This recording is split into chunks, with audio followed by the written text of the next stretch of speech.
Hello all, today in this video we will learn that if you want to create any HTML file, so how we can create a file. So first of all what you need to do, you just need to create a new text file, and once it is created, what you need to do, you just need to open it up.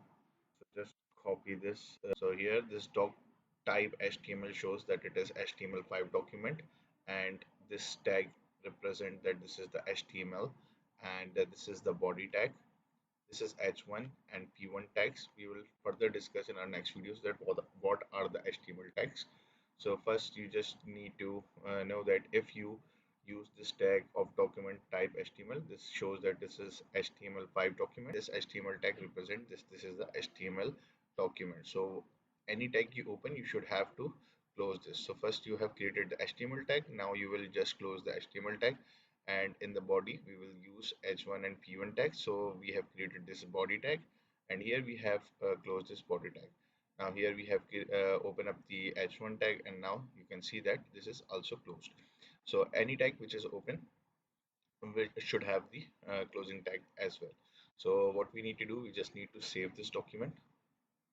Now we will just save this, and here we can use the name, maybe whatever the name you want to uh, assign, you can take the name.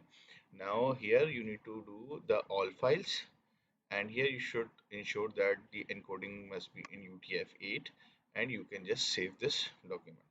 So once you save, you can see that index file is now created.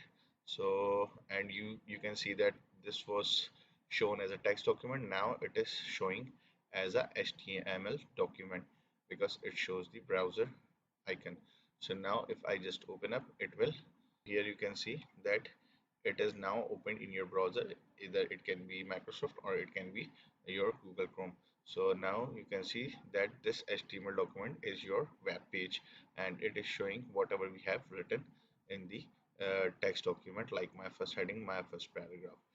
So this is the way you can simply create your HTML file and you can make it as a web page.